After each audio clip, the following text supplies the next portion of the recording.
ಮಾಲೂರು ಅಂದ್ರೆ ಜನ ಹೆದರ್ಕೊಳ್ತಾರೆ. ಯಾವ ದಿಕ್ಕಲ್ಲಿ ನೋಡಿದ್ರು ಕೂಡ ಗುಂಡಿಗಳು. ಸಾವಿರಾರು ಕೋಟಿ ರೂಪಾಯಿ ನಾನು ತಂದಿದ್ದೀನಿ ಅನುದಾನ ಅಂತ ಹೇಳ್ತಾರೆ. ಆ ಬಂದಿರತಕ್ಕಂತ ಅನುದಾನ ಯಾವ್ದಕ್ಕೆ ವಿನಿಯೋಗ ಆಯ್ತು ಅನ್ನೋದು ಯಾರಿಗೂ ಗೊತ್ತಿಲ್ಲ. ಒಬ್ರು ಜೆಡಿಎಸ್ ಇಂದ ಹಾರ್ ಬಂದವರು, ಇನ್ನೊಬ್ರು ಜೆಡಿಎಸ್ ಇಂದ ಕಾಂಗ್ರೆಸ್ಗೆ ಹೋದಂತವ್ರು.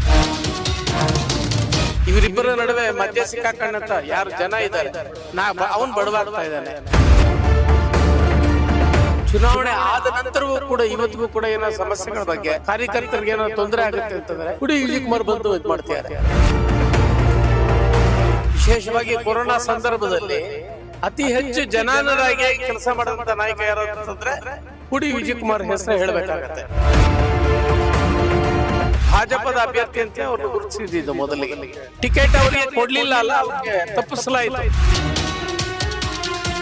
ಪೊಲೀಸ್ ಸ್ಟೇಷನ್ ಅಲ್ಲಿ ಭ್ರಷ್ಟಾಚಾರ ತಾಂಡವಾಡ್ತಾ ಇದೆ. ತಾಲೂಕು ಆಫೀಸ್ಗೆ ಹೋದ್ರೆ ಯಾವುದೇ ಒಬ್ಬ ವ್ಯಕ್ತಿಗೂ ಕೂಡ ಕೆಲಸಗಳಾಗೋದೇ ಇಲ್ಲ. ಇಲ್ಲಿ ಕುಡಿ ವಿಜಯಕುಮಾರ್ ವ್ಯಕ್ತಿಯಾಗಿ ಬೆಳೀತಿಲ್ಲ, ಶಕ್ತಿಯಾಗಿ ಬೆಳೀತಿದೆ. ನಿಮ್ಮ ಹೆಸರು? ಶಂಕರ್ ಅಂತ ಹೇಳಿ. ನೀವು ನೋಡಿದ ಬೆಸ್ಟ್ MLA ಯಾರು ಮಾಲೂರು? ಮಾಲೂರಿಗೆ ಬೆಸ್ಟ್ MLA ಅನ್ನೋದಕ್ಕಿಂತಲೂ ಜನಾನುರಾಗಿ ಇದ್ದಂಥವ್ರು ಅರಳೇರಿ ಮುನಿಸ್ವಾಮಿ ಅಂತನ್ನೋರು. ಅವರ ಸಂದರ್ಭದಲ್ಲಿ ಬಹಳಷ್ಟು ಜನಕ್ಕೆ ಅವರು ಭ್ರಷ್ಟಾಚಾರ ರಹಿತ ಯಾವುದೇ ಒಬ್ಬ ವ್ಯಕ್ತಿ ಹೋದ್ರು ಕೂಡ ಅವರು ಕೆಲಸ ಮಾಡಿಕೊಡ್ತಕ್ಕಂಥದ್ದು. ನಂತರ ಬಂದಂಥವ್ರು ದಾವೀರಪ್ಪನವ್ರ ಪೀರಿಯಡಲ್ಲಿ ಅದು ಕೂಡ ಅವರು ಅಷ್ಟೇನೆ. ಅವರು ಜನಾನುರಾಗಿ ಆಗಿದ್ರು ಮತ್ತು ಯಾವುದೇ ಕಚೇರಿಗಳಲ್ಲಿ ಲಂಚಕೋರತನ ಇವು ಆಮೇಲೆ ಭ್ರಷ್ಟಾಚಾರ ಇವು ಯಾವುದು ಇರಲಿಲ್ಲ. ಯಾವುದೇ ಒಬ್ಬ ವ್ಯಕ್ತಿಗೂ ಎಲ್ಲರಿಗೂ ಸಿಗುವಂತ ವ್ಯಕ್ತಿ ಆಗಿದ್ರು ಅವರು. ಅವ್ರನ್ನ ಮಾಲೂರಿಗಿರುವಂತ ಸಮಸ್ಯೆ, ಮಾಲೂರಿಗಿರ್ತಕ್ಕಂಥ ಸಮಸ್ಯೆ ಅಂತಂದ್ರೆ ಈಗ ಮಾಲೂರು ಅಂದ್ರೆ ಜನ ಹೆದರ್ಕೊಳ್ತಾರೆ. ಯಾಕೆಂದ್ರೆ ಯಾವ ದಿಕ್ಕಲ್ಲಿ ನೋಡಿದ್ರು ಕೂಡ ಗುಂಡಿ ಇಲ್ಲದ ರಸ್ತೆ ಇಲ್ಲ.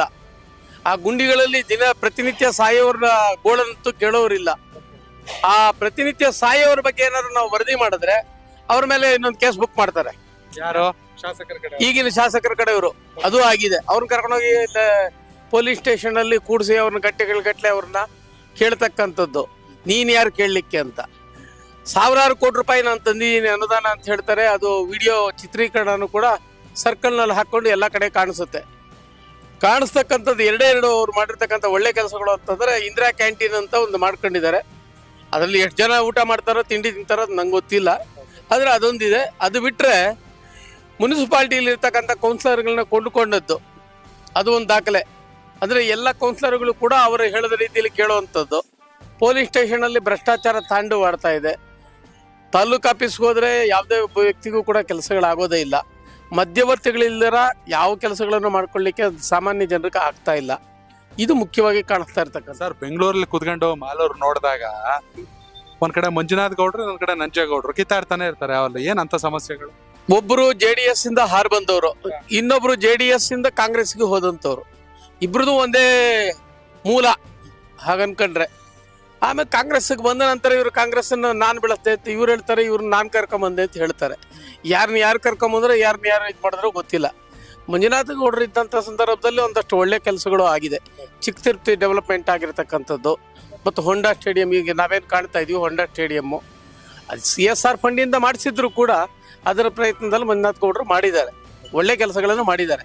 ಇವರಿಬ್ಬರ ನಡುವೆ 2023 ಚುನಾವಣೆ ಗಮನಿಸಿದಾಗ ಒಟ್ಟಾರೆ 224 ಕ್ಷೇತ್ರಗಳಲ್ಲಿ ಒಬ್ಬ ಇಂಡಿಪೆಂಡೆಂಟ್ ಅಭ್ಯರ್ಥಿ 50,000 ಓಟ್ ತಗೊಂಡಿದ್ದಿಲ್ಲೇ.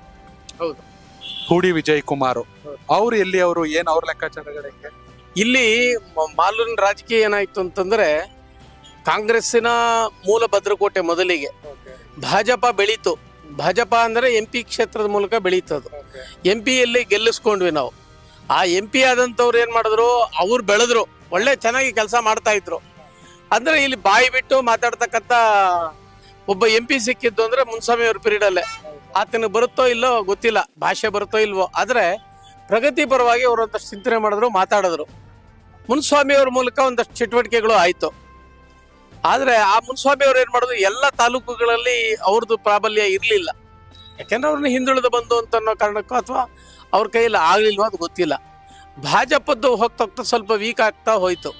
ಯಾಕೆಂದ್ರೆ ಭಾಜಪದ ಕಿತ್ತಾಟದಿಂದಲೇ ಈ ನಂಜೇಗೌಡರು ಬಂದಿದ್ದು. ಭಾಜಪಕ್ಕೆ ಬಂದಂತ ಕ್ಯಾಂಡಿಡೇಟ್ಗಳು ಯಾರು ಸಂಘಟನೆಯಿಂದ RSS ಇಂದ ಬೆಳೆದಂತ ಕಾರ್ಯಕರ್ತರುಗಳು ವೈಮನಸ್ಯಗಳು ಅಥವಾ ಇನ್ನೊಂದು ಶೆಟ್ಟರ್ ನಂತರ ಇಲ್ಲಿ BJP ಅನ್ನಂಥದ್ದು ಬಾವುಟ ಹಿಡಿಯುವಂಥವ್ರು ಯಾರು ಸಿಗಲಿಲ್ಲ. ಅಂತ ಸಂದರ್ಭದಲ್ಲಿ ಏನಾಯ್ತು, ಹುಡಿ ವಿಜಯಕುಮಾರ್ ಇಲ್ಲಿಗೆ ಬಂದ್ರು. ಹುಡಿ ವಿಜಯಕುಮಾರ್ನ ಕರ್ಕೊಂಬಂದವರು ಕೂಡ ಕೃಷ್ಣಯ್ಯ ಶೆಟ್ರೆ. ಆ ಕೃಷ್ಣಯ್ಯ ಶೆಟ್ರೆ ಕರ್ಕೊಂಬಂದ ಮೇಲೆ ಹುಡಿ ವಿಜಯಕುಮಾರ್ ಏನ್ ಮಾಡಿದ್ರು, ಇಲ್ಲಿನ ಸಮಸ್ಯೆಗಳ ಬಗ್ಗೆ ಅರ್ಥಕೊಂಡ್ರು, ಅದರ ಬಗ್ಗೆ ಧ್ವನಿ ಆದ್ರು. ಆ ಧ್ವನಿ ಆಗಿದ್ದ ಪರಿಣಾಮ ಏನಾಯ್ತು, ಬರೀ ಧ್ವನಿ ಆಗಿದ್ದೊಂದೇ ಅಲ್ಲ, ವಿಶೇಷವಾಗಿ ಕೊರೋನಾ ಸಂದರ್ಭದಲ್ಲಿ ಅತಿ ಹೆಚ್ಚು ಜನಾನುರಾಗಿ ಕೆಲಸ ಮಾಡಿದಂತ ನಾಯಕ ಯಾರು ಅಂತಂದ್ರೆ ಹುಡಿ ವಿಜಯಕುಮಾರ್ ಹೆಸರು ಹೇಳ್ಬೇಕಾಗತ್ತೆ. ಯಾಕೆಂದ್ರೆ ಸ್ವತಃ ಅವರೇ ಫೀಲ್ಡ್ಗೆ ಇಳಿದು ಔಷಧಿ ಸಿಂಪಡಣೆಯಿಂದ ಹಿಡಿದು ಆಹಾರ ಪಟ್ಟಣಗಳನ್ನ ಹಂಚೋದು, ಈ ತರದ್ ಎಲ್ಲದರಲ್ಲೂ ಮಾಡಿದ್ರು. ಸಂಘಟನೆ ಜೊತೆಗೆ ಬಹಳ ಕೆಲಸ ಮಾಡಿದ್ರು. ಹುಡಿ ವಿಜಯಕುಮಾರ್ ಮೂಲಕ ಅವ್ರಿಗೆ ಅಷ್ಟು 50,000 ಮತ ಬರಬೇಕಾದ್ರೆ ಭಾಜಪದ ಅಭ್ಯರ್ಥಿ ಅಂತಲೇ ಅವ್ರನ್ನ ಗುರುತಿಸಿದ್ದು. ಮೊದಲಿಗೆ ಟಿಕೆಟ್ ಅವರಿಗೆ ಕೊಡ್ಲಿಲ್ಲ ಅಲ್ಲ, ಅವ್ರಿಗೆ ತಪ್ಪಿಸಲಾಯಿತು.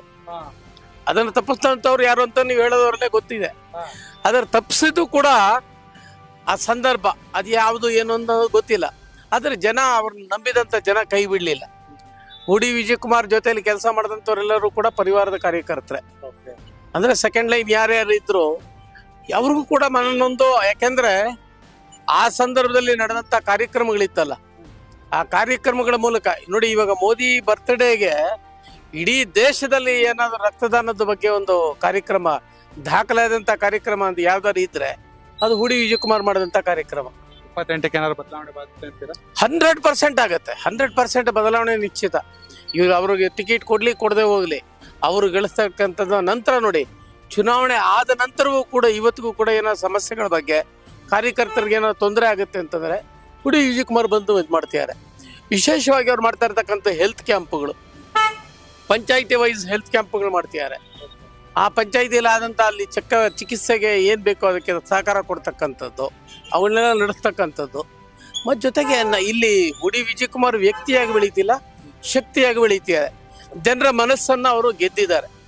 ವಿಶೇಷವಾಗಿ ಅದು ಹೇಳಬೇಕು. ಚುನಾವಣೆಯಲ್ಲಿ ಸೋತಿದ್ದೊಂದು ಭಾಗ ಬಿಟ್ರೆ ಉಳಿದಂತೆ ಜನಗಳ ಜೊತೆಯಲ್ಲಿ ಇರ್ತಕ್ಕಂಥದ್ದು ಅವರೀಗ ಸಮಸ್ಯೆಗಳಲ್ಲಿ ಮುಳುಗಿರ್ತಕ್ಕಂಥ ಮಾಲೂರಿಗೆ ಮುಂದೆ ಯಾರಪ್ಪ MLA ಅಂತ ಕೇಳಿದ್ರೆ ಅವರು. ಆದ್ರೆ ಜನನ ಮನಸ್ಸು ಒಂದೇ ರೀತಿ ಇರುತ್ತೆ ಅಂತಲೂ ಕೂಡ ಹೇಳಕ್ಕಾಗಲ್ಲ. ಈಗ ನಡೀತಾ ಇರ್ತಕ್ಕಂಥ ಗೊಂದಲದಲ್ಲಿ ಏನಾಗುತ್ತೆ ಅನ್ನೋದು ಗೊತ್ತಿಲ್ಲ, ಮುಂದೆ ಏನಾಗುತ್ತೆ ಅಂತ ಹೇಳಿ.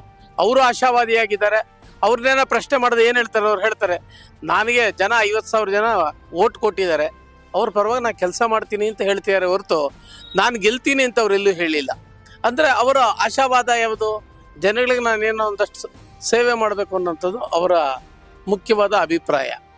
ಇವರಿಬ್ಬರದು ಇರ್ತಕ್ಕಂಥದ್ದು ನಾನು ಮೇಲೂ ನೀನ್ ಮೇಲೂ ಅಂತ ಅನ್ಕೊಂಡು ಇವರಿಬ್ಬರ ನಡುವೆ ಮಧ್ಯೆ ಸಿಕ್ಕಾಕೊಂಡಂತ ಯಾರು ಜನ ಇದ್ದಾರೆ, ಅವನ್ ಬಡವಾಗ್ತಾ ಇದ್ದಾನೆ. ಸಮಸ್ಯೆಗಳು ದಿನದಿಂದ ದಿನಕ್ಕೆ ಉಲ್ಬಣ ಆಗ್ತಾ ಇದೆ. ಕಸ ಇರ್ಬೋದು, ಆ ಕಡೆ ಮುನ್ಸಿಪಾಲ್ಟಿ ಇರ್ಬೋದು, ಇವ್ರು ತಂದಂತ ಅನುದಾನಗಳಿರ್ಬೋದು, ಯಾವುದೂ ಕೂಡ ಸದ್ವಿನಿಯೋಗ ಆಗಿದೆ ಅಂತ ಯಾರು ಹೇಳೋದಕ್ಕೆ ರೆಡಿ ಇಲ್ಲ. ವಿಶೇಷವಾಗಿ ಕೆರೆ ಅಭಿವೃದ್ಧಿಗೆ ಅಂತ ಹೇಳಿ ಮುನ್ಸಿಪಾಲ್ಟಿಯಲ್ಲಿ ಇದ್ದಂತ ಒಂದು 42 ಕೋಟಿಯನ್ನ ಅಲ್ಲಿ ಹಾಕಿದ್ದಾರೆ. ಯಾವುದೋ ಒಂದು ಫಂಡ್ ಒಟ್ಟಿನಲ್ಲಿ ಇದ್ದಂಥದ್ದು. ಆ ಫಂಡ್ ಟೌನ್ ಪ್ಲಾನಿಂಗ್, ನಗರಾಭಿವೃದ್ಧಿ ಪ್ರಾಧಿಕಾರದ್ದು, ಅದರ ಹಣವನ್ನು ತೆಗೆದುಕೊಂಡೋಗಿ ಕೆರೆ ಅಭಿವೃದ್ಧಿ ಮಾಡ್ತೀನಿ, ಇಲ್ಲಿ ವಾಕಿಂಗ್ ಟ್ರ್ಯಾಕ್ ಮಾಡ್ತೀನಿ, ಅದನ್ನ ಒಂದು ಪ್ರೇಕ್ಷಣೀಯ ಸ್ಥಳ ಮಾಡ್ತೀವಿ ಅಂತ ಹೇಳಿ ಮಾಡಿದ್ರು. ಅದೇ ಎಷ್ಟರ ಮಟ್ಟಿಗೆ ಅದಾಗುತ್ತೋ ಅನ್ನೋದು ಗೊತ್ತಿಲ್ಲ. ಆಮೇಲೆ ಹೇಳಿದ್ರು ಇಲ್ಲಿ ಅನುದಾನ ಕೊಟ್ಟಿದ್ದಾರೆ, ಇಲ್ಲಿಂದ ಫ್ಲೈಓವರ್ ಬ್ರಿಡ್ಜ್ ಕಟ್ತೀವಿ ಅಂತ ಹೇಳಿ ಹೊಸೂರು ರಸ್ತೆಗೆ. ಆ ಫ್ಲೈಓವರ್ ಬ್ರಿಡ್ಜು ಆಗ್ಲಿಲ್ಲ. ಅನುದಾನಗಳು ಬಂದಿದೆ, ಆ ಬಂದಿರತಕ್ಕಂಥ ಅನುದಾನ ಯಾವ್ದಕ್ಕೆ ವಿನಿಯೋಗ ಆಯ್ತು ಅನ್ನೋದು ಯಾರಿಗೂ ಗೊತ್ತಿಲ್ಲ. ಶಾಲಾ ಅಭಿವೃದ್ಧಿ ಆಗಬೇಕು, ವಿದ್ಯಾರ್ಥಿಗಳಿಗೆ ಪ್ರತಿನಿತ್ಯ ಹೋಗ್ತಕ್ಕಂಥ ವಿದ್ಯಾರ್ಥಿಗಳಿಗೆ ಕಷ್ಟ ಆಗ್ತಾ ಇದೆ.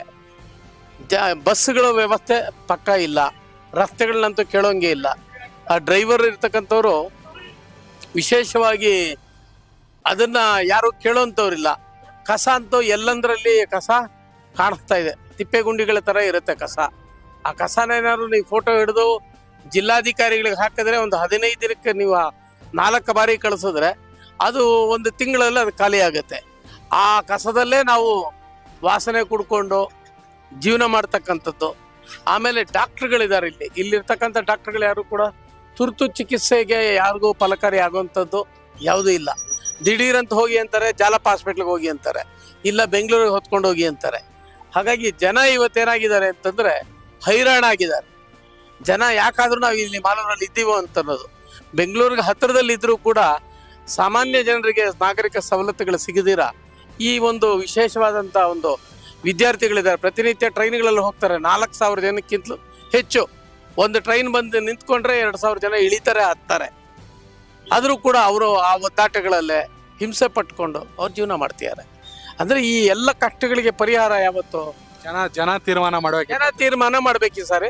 ಅವ್ರಿಗೆ ಕೊಡ್ತಕ್ಕಂಥ ತೀರ್ಮಾನದಲ್ಲಿ ನಿಜಕ್ಕೂ ಯಾರು ಗೆಲ್ತಾರೆ ಅನ್ನೋದನ್ನ ಅವರು ಎಷ್ಟು ದುಡ್ಡು ಖರ್ಚು ಮಾಡಿದ್ರು ಏನೋ ನಾನು ದುಡ್ಡು ಖರ್ಚು ಮಾಡಿ ಓಟ್ ಗೆಲ್ತೀನಿ ಅಂತಕ್ಕಂಥದ್ದು ಇನ್ನು ಕನಸಿನ ಮಾತು ಮಾಲೂರಿನಲ್ಲಿ ಅಂತಕ್ಕಂಥ. ಕನೆಕ್ಟ್ ಕರ್ನಾಟಕ ಇದು ನಿಮ್ಮ ನೆಟ್ವರ್ಕ್.